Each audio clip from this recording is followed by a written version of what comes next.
नमस्कार दोस्तों, आप सभी का हमारे YouTube चैनल में स्वागत है।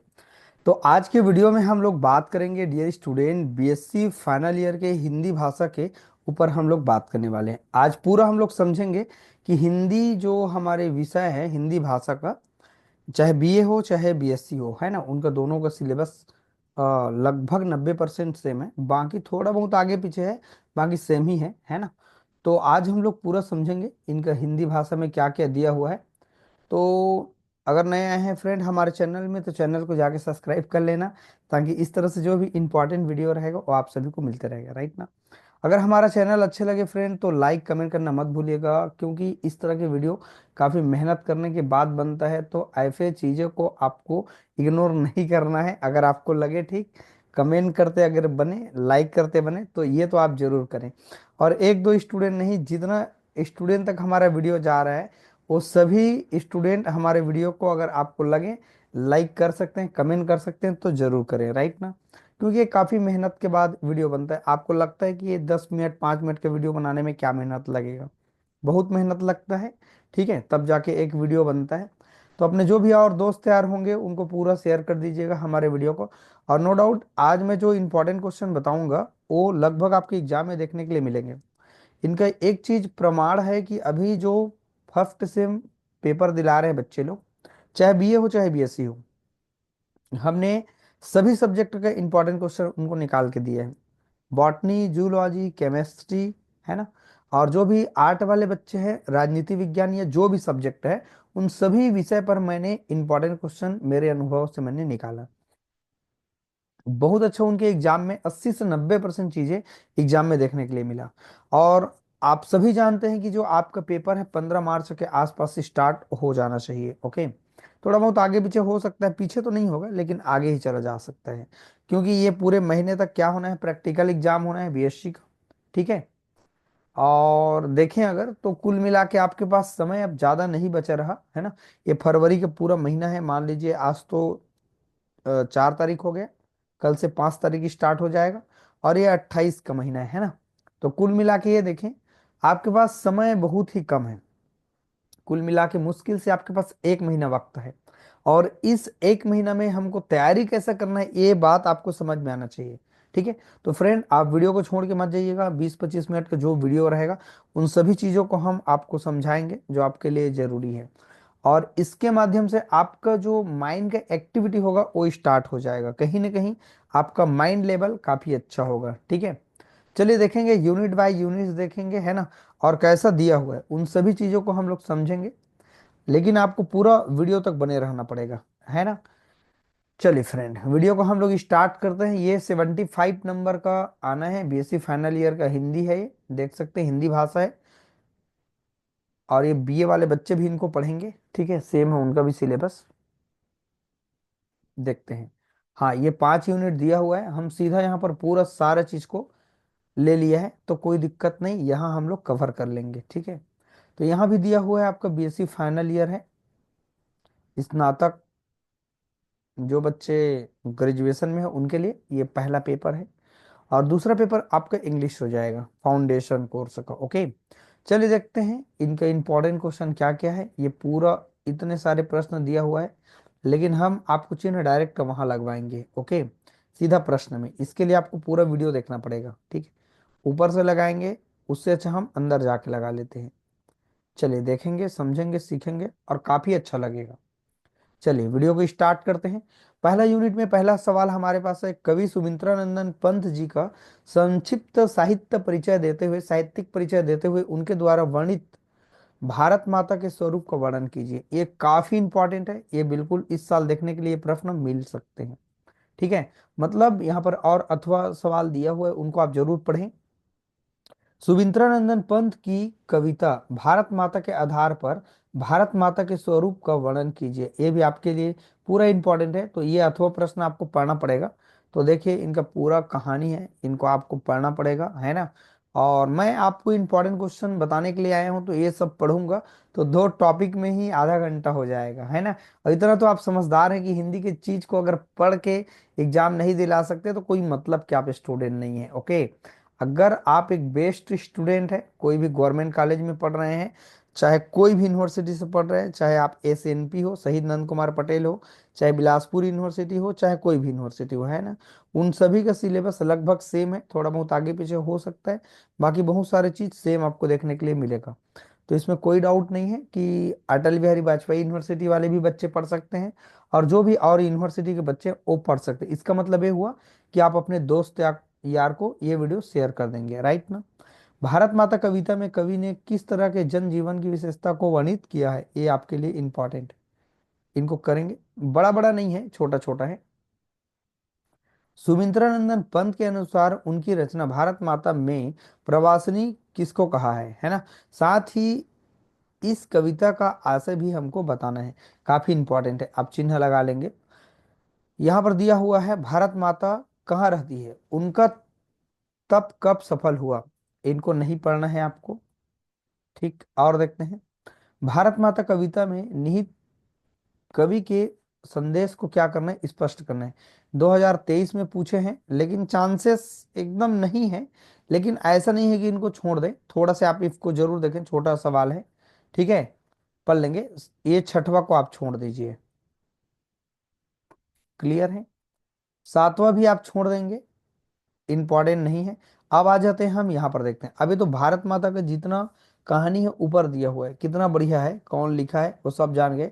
सुबिंद्रानंदन पंत जी बार बार आ रहे हैं, तो उनके बेस पर है, आप समझ सकते हैं। अगला है हमारे पास, शैली किसे कहते हैं, शैली के प्रमुख प्रकार और तत्व को हमको क्या करना है, बताना है, यही सबसे इंपॉर्टेंट है इस चैप्टर का। और नो डाउट ये आपके एग्जाम में देखने के लिए मिलेंगे ये प्रश्न, अथवा में तो मिलेंगे, देख लेना आप, ये शैली से प्रश्न देखने के लिए मिलेंगे।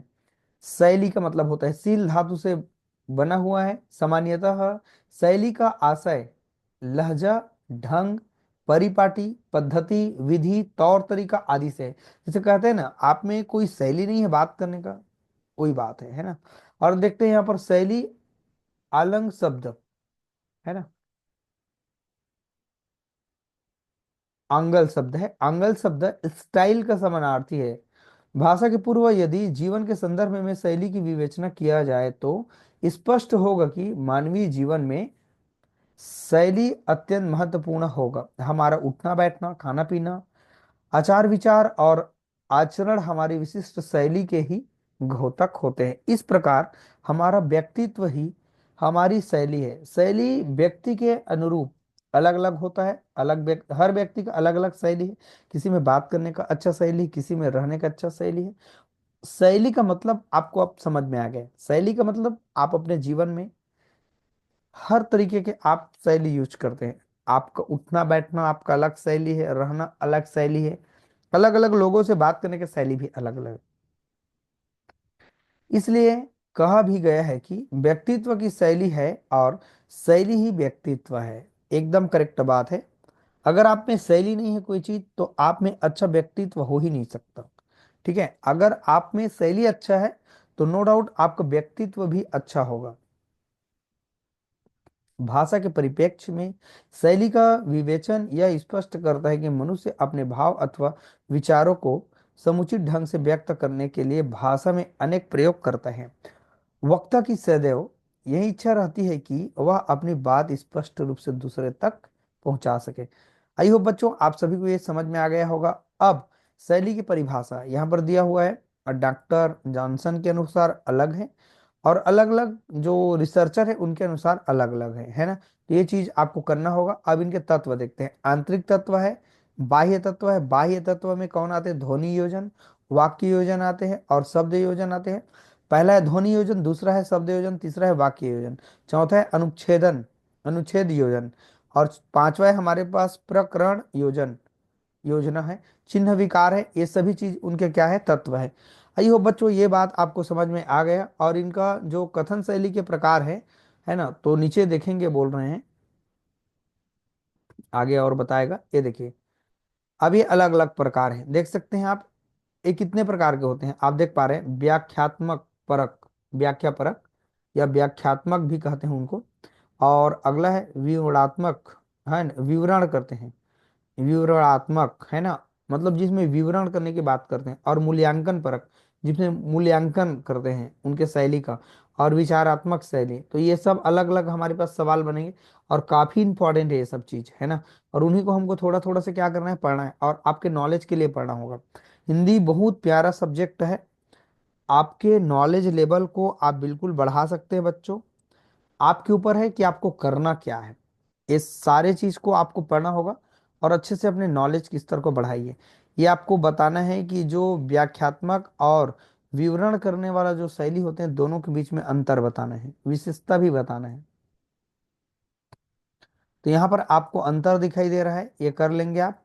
अगर आप चाहें तो थोड़ा सा स्क्रीनशॉट आप ले सकते हैं, दोनों में क्या अंतर है, और ये सब चीज मैंने आपको बता दिया तो नो डाउट आप समझ जाएंगे ये दोनों में अंतर है। ये अंतर पूछे गए हैं कई बार एग्जाम में, आप इनको जरूर पढ़ें। और ये भी अंतर है विवरणात्मक शैली और मूल्यांकन परक शैली। ठीक, ये भी आपके लिए इंपॉर्टेंट। अब देखते हैं मूल्यांकन जो शैली होते हैं उनका अर्थ क्या है, स्पष्ट करना है। किसी भी घटना, विषय, वस्तु, व्यक्ति, वस्तु इत्यादि के संबंध में प्रत्येक व्यक्ति के मानस पटल पर एक प्रतिक्रिया होती है। यह प्रतिक्रिया व्यक्ति विभेद के कारण भिन्न भिन्न प्रकार की होती है। प्रारंभ से ही मनुष्य का समाजीकरण होता है। वह धीरे धीरे अच्छे बुरे का भेद समझने लगता है। प्रत्येक घटना उस पर अच्छा या बुरा प्रभाव डालती है। स्वाभाविक रूप से वह उसे अच्छी या बुरी कहकर अपनी दृष्टि में उनका महत्व या मूल्य आंकने का प्रयास करते हैं। प्रत्येक व्यक्ति के सोचने समझने का ढंग भी अलग अलग होता है। एक व्यक्ति किसी के लिए अच्छी है और वहीं दूसरे के लिए क्या हो जाती है, बुरी हो जाती है। ठीक है, तो ये सारा चीज दिया हुआ है, तो ये चीज आप करेंगे और इसके लिए क्या आवश्यक होते हैं वो भी आपको करना होगा। और देखते हैं इनका विशेषता क्या है, इनको भी आपको पढ़ लेना है। ठीक है, काफी अच्छा चीज बताया गया है यहाँ पर। आपके नॉलेज की स्तर और आपके व्यक्तित्व को निखारने के लिए ये टॉपिक दिया हुआ है, काफी अच्छा है, राइट ना। और देखते हैं व्याख्यात्मक शैली और मूल्यांकन शैली में अंतर। अब देखते हैं विचारात्मक शैली की परिभाषा दीजिए, ये 2022 में पूछे हैं, बहुत ज्यादा इंपॉर्टेंट है। यह कथन की एक ऐसी शैली है जिससे प्रयुक्ति के सारे संरक्षक वाक्य किसी एक विचार या उनके विभिन्न पक्षों को प्रस्तुत करते हैं। इस शैली में विवरण, मूल्यांकन या व्याख्या नहीं होता है। इस शैली में श्रोता या पाठक के मानस को एक ही केंद्रीय बिंदु पर विचार करने के लिए तथा प्रमुख विचार बिंदु होते हैं। नाम से ही मालूम हो रहा है यहाँ पर ऐसी शैली जहां पर उनके विचारों को ध्यान में रखा जाता है। ठीक है, अब इनके लिए विशेषता क्या है, और सभी का विशेषता लगभग आपको मैच करते हुए दिखाई देगा। विभिन्न विषय के अनुकूल भाषा का प्रयोग होता है इसमें। वैज्ञानिक और वाणिज्य के विषय से संबंधित प्रतिपादनों में वक्ता तटस्थ होता है। इस तरह से ये इनके क्या है, विशेषता है बच्चों। ठीक है, अब देखते हैं हम लोग व्याख्यात्मक शैली। सभी चीज को आप एक बार पढ़ते जाएंगे, काफी अच्छा लगेगा। देखिए एक बात मैं आपको बताऊंगा लास्ट में, अभी फिलहाल इनको थोड़ा मुझे समझाने दो, फिर ये चैप्टर हो जाएगा तो फिर मैं आपको बताऊंगा।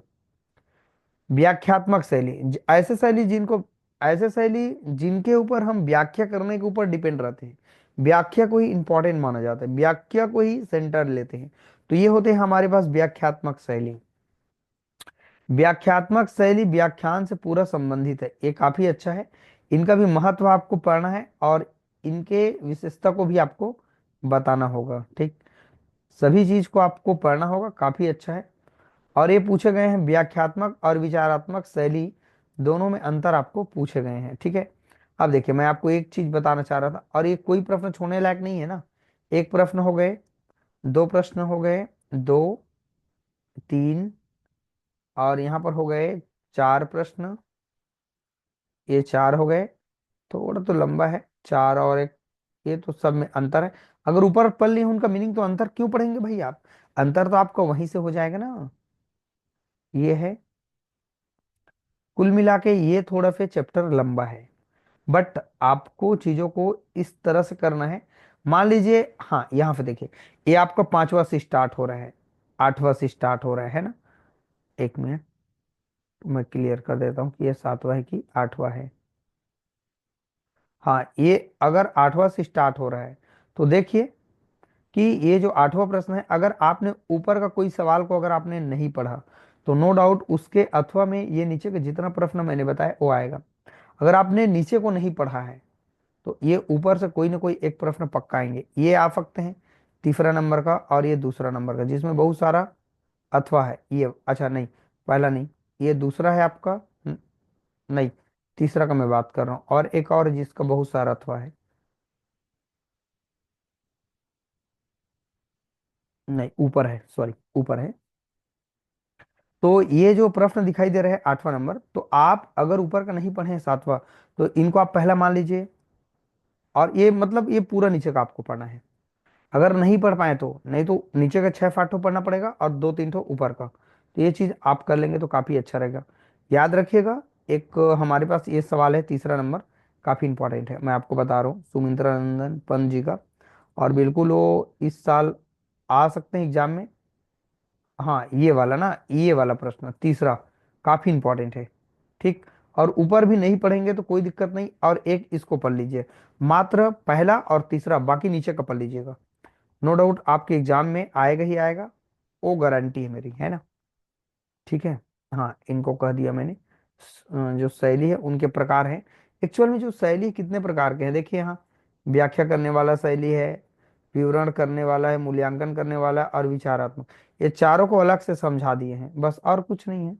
बाकी तो कोई दिक्कत नहीं होगा आपको, काफी अच्छा भी है। लेकिन ये वीडियो आपको काफी हेल्प करेगा, इतना तो है, आपको हिंदी में अच्छे नंबर लाना ही लाना है।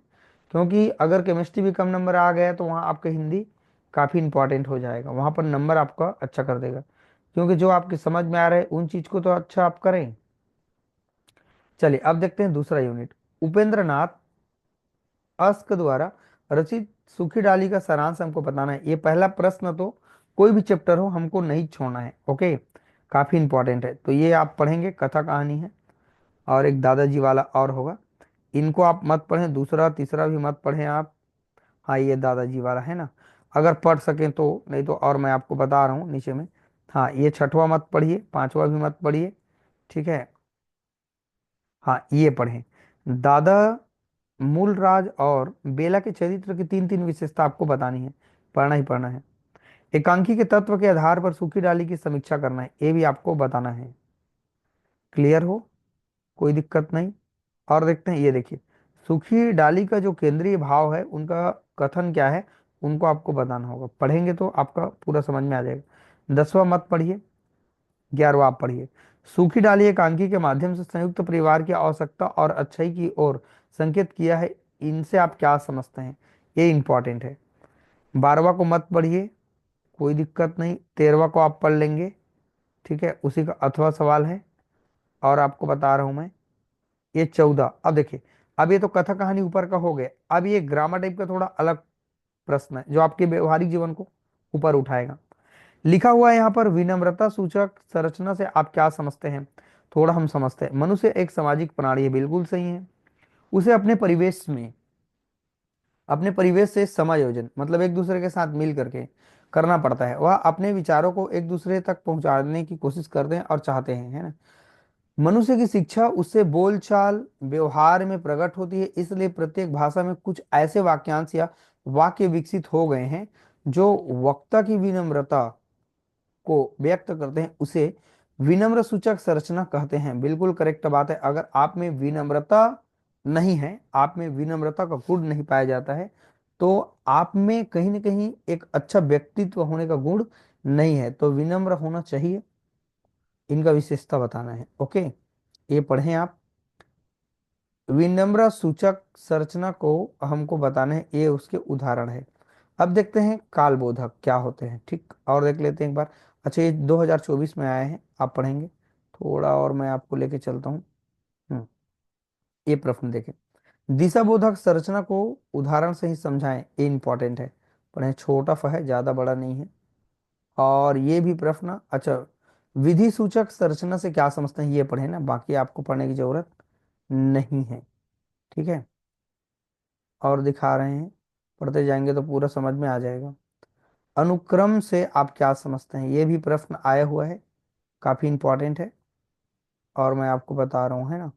और ग्रामर के पार्ट में, हाँ, ये करण कार्य ये मत पढ़िए, अगर ऊपर आपने पढ़ लिया तो। चलो, आपको एक बात बता रहा हूँ ना, ये तो आपको थोड़ा ग्रामर टाइप का अलग है, और ऊपर मैं आपको बता रहा हूँ थोड़ा सा।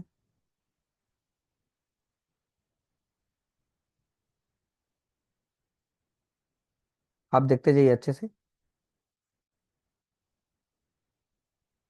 बस थोड़ा सा और देखिए, यहाँ से एग्जाम में पूछे ऐसे जाते हैं कि एक आपको ऊपर 6 नंबर का पूछ लेगा और नीचे 7 नंबर का पूछ लेगा। ऐसे करके ये बना के पूछे जाते हैं, तो ये दादा मूलराज वाला आप मत छोड़िएगा। क्लियर है। और कुछ प्रश्न तो मैंने ऐसे ही छंटवा दिया, और एक ऑलरेडी ही है जो हमारे बुक्स हैं उनसे जो और बाकी मटेरियल रहते हैं जो शॉर्ट में पढ़ने का, तो उनमें और कुछ चीज़ें हटा देके, हटा करके अपलोड किए रहते हैं, है ना, मतलब डाले रहते हैं बुक में। तो ये चीज़ आपका अच्छा हो जाएगा। अच्छा, इनको मैं कह रहा था, अगर आप इसको नहीं पढ़ पाए तो कोई दिक्कत नहीं। सूखी डाली का जो सारांश है इसी को कह रहा था मैं। ये सब मत, अगर नहीं पढ़ पाए हैं कोई दिक्कत नहीं, चौथा को आप सीधा एक पढ़ लेंगे। ठीक है। और ये बीच में क्रॉस करा है उसको मत पढ़िए, ये दादा मूल राज वाला आप पढ़ लेंगे। ठीक। और इधर की, अच्छा एक यहाँ भी है, 3 प्रश्न तो यहाँ पे हो गए। तो अगर ऊपर का 3 4 अगर आप पढ़ लेते हैं तो नीचे का जो विनम्र सूचक है और कुछ है उनको आपको पढ़ना है। ये सूखी डाली वाला पूरा कहानी मैंने 6 7 प्रश्न को और रिजेक्ट कर दिया। एकदम बहुत बड़ा सिलेबस नहीं है, ये छोटा सिलेबस है ना, लेकिन काफी इंपॉर्टेंट है। हाँ, ये प्रश्न आप पढ़ें। अभिव्यक्त अभिव्यक्ति कितने प्रकार की होती हैं, प्रत्येक के दो दो उदाहरण हमको बताना है। ये काफी इंपॉर्टेंट सवाल है हमारे पास। और ये विनम्र सूचक एक, और आपको दिखा रहे हैं दोबारा। और ये कालबोधक दो, इनको मत पढ़िए, है ना, दो। और ये वाला तीन, छोटा सा है। और ये वाला 4 प्रश्न, छोटा नीचे वाला को पढ़ना है, 4। और बता रहा हूँ आपको, ये अनुक्रम से आप क्या समझते हैं, ये 5 हो गया। तो ये 5 प्रश्न आप इधर से पढ़ लेंगे अगर आप उधर से नहीं पढ़ पाए तो। ठीक है। इतना में आपका 2 यूनिट क्या हो गया, कवर हो गया। अगर मैं इतना भी थोड़ा थोड़ा बता दे रहा हूँ तो नो डाउट आपका अच्छा हो जाएगा। कुछ बच्चे बोल रहे थे, बीएससी फाइनल वाले आ जाए थे कि सर थोड़ा थोड़ा बता भी दीजिएगा कि उनका मतलब क्या होता है। तो ऐसे अगर मैं बता दे रहा हूँ तो आपको ऐसा लगेगा कि हम क्लास में बैठ के पढ़ रहे हैं। सही बात है।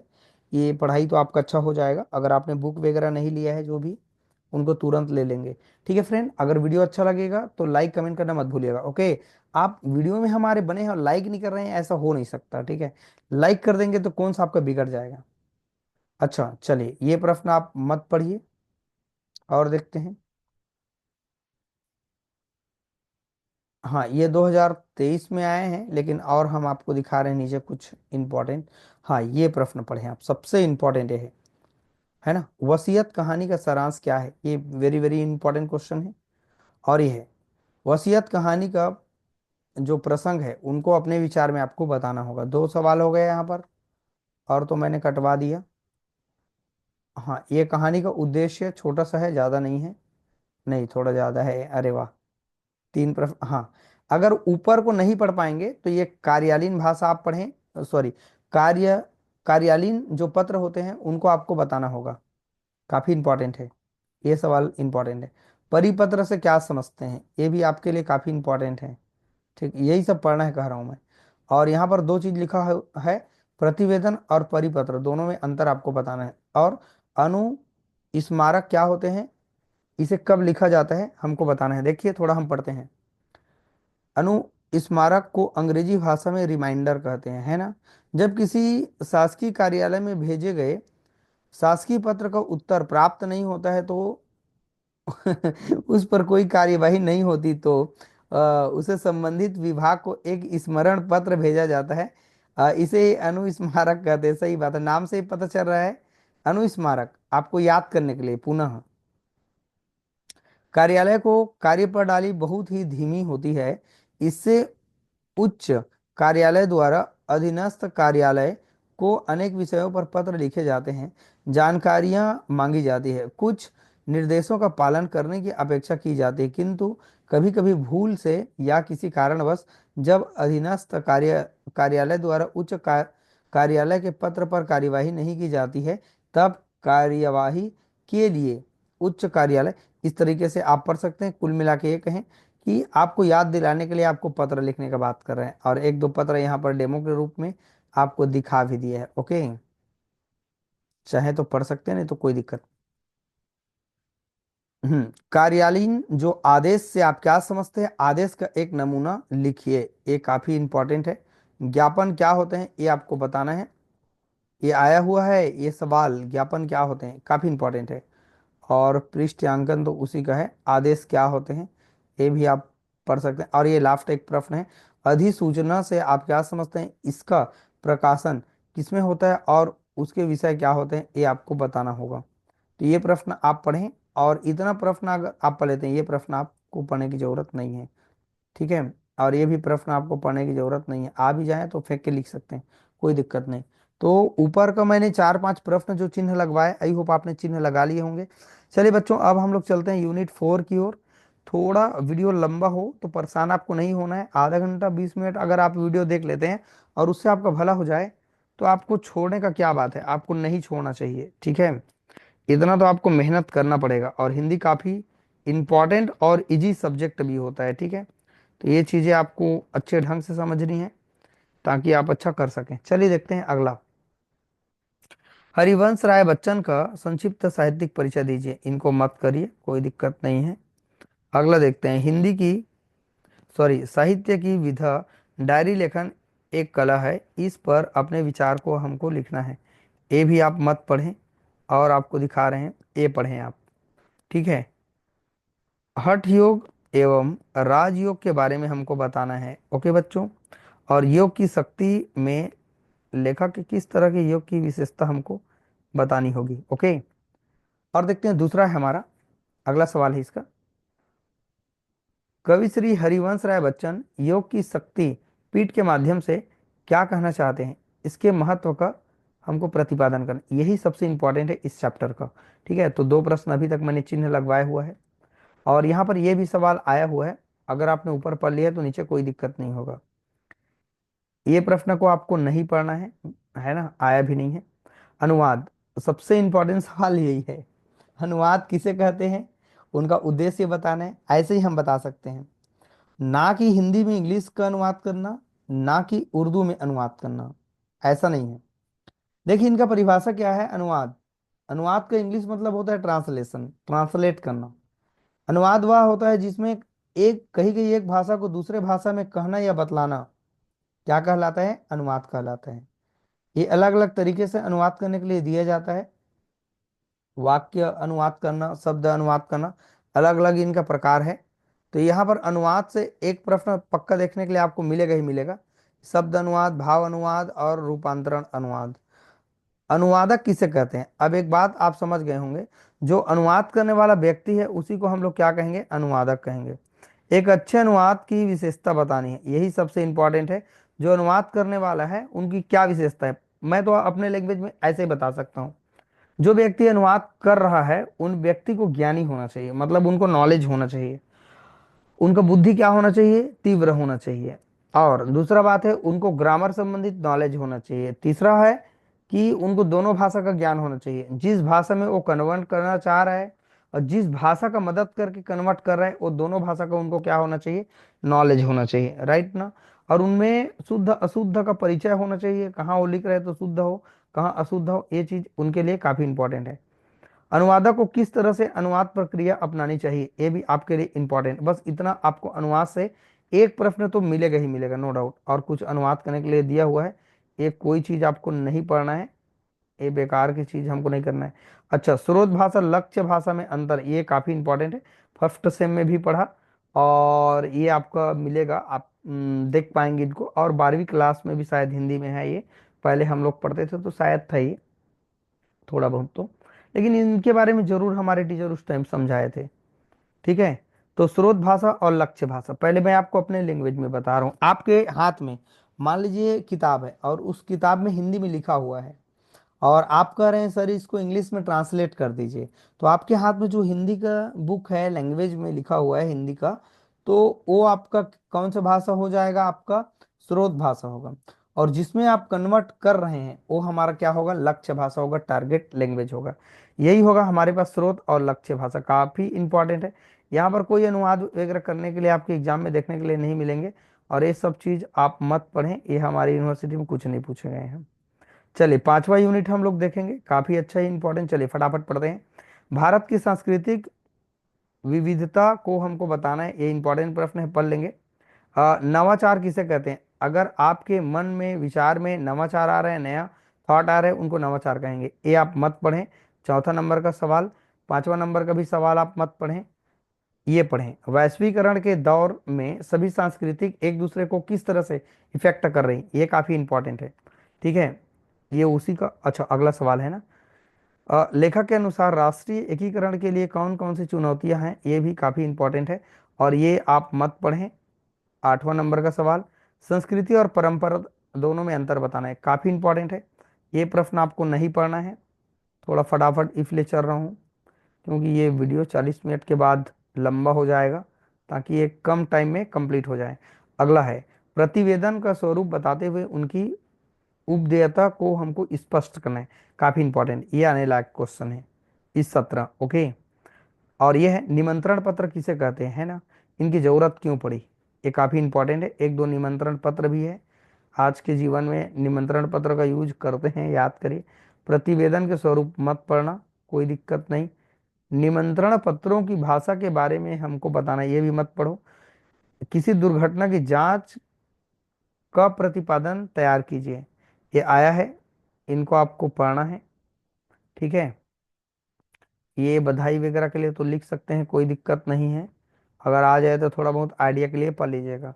ठीक है, ये प्रश्न पढ़ें, महाविद्यालय में आयोजित समारोह को ध्यान में रखकर प्रतिवेदन का नमूना तैयार हमको करना है, अगर कर सके कर लीजिएगा, कोई दिक्कत नहीं है।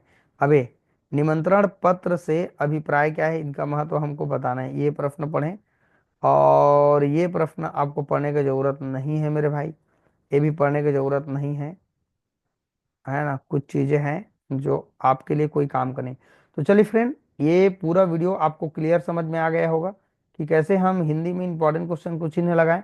कम से कम मैंने 30 से 35 प्रश्न को मैंने आउट कर दिया, बाहर कर दिया, और वो बिल्कुल भी आने के चांसेस नहीं है। जितना मैंने आपको चिन्ह लगवाया उनको आपको पढ़ना है, और ये सरल विषय है, काफी अच्छा है, आप पढ़ सकते हैं, इनको समझ भी सकते हैं। तो चलिए फ्रेंड, आज की वीडियो में हमने काफी चीज को समझा। बहुत रात हो चुका है, करीबन 12 बजने को है, और 12 अभी बजने वाला है, 1-2 मिनट बचा है ना। और देखिए, इतने रात तक मैं वीडियो आपके लिए अपलोड कर रहा हूँ, तो एक चीज ये भी है कि मेरा भी आप हेल्प करें, लाइक कमेंट कर दीजिएगा, बस हमको यही चाहिए गुरु दक्षिणा में, बाकी कुछ चीज और नहीं चाहिए। और जो भी किसी सब्जेक्ट पर वीडियो बनाना रहेगा बच्चों, मुझे कमेंट करके जरूर बताएंगे। और चैनल में नया है फ्रेंड, तो चैनल को जाके सब्सक्राइब कर लेना, लाइक कर दीजिएगा, कमेंट कर दीजिएगा, और अपने जो भी दोस्त यार को शेयर कर दीजिएगा। ठीक है, चलिए फ्रेंड, अगले वीडियो में अब हम लोग फिर मिलेंगे और जो भी सब्जेक्ट रहेगा उनको देखेंगे। मैंने बॉटनी, जूलॉजी, केमिस्ट्री, इनका इंपॉर्टेंट क्वेश्चन है, अलग अलग पेपर, उनको हमने अपलोड कर दिया है। बस इंग्लिश का बचा है, उनको मैं कोशिश करूंगा कल के डेट पर मैं अपलोड उनको कर दूं। ठीक है, चलिए फ्रेंड, वीडियो को वॉच करने के लिए थैंक यू।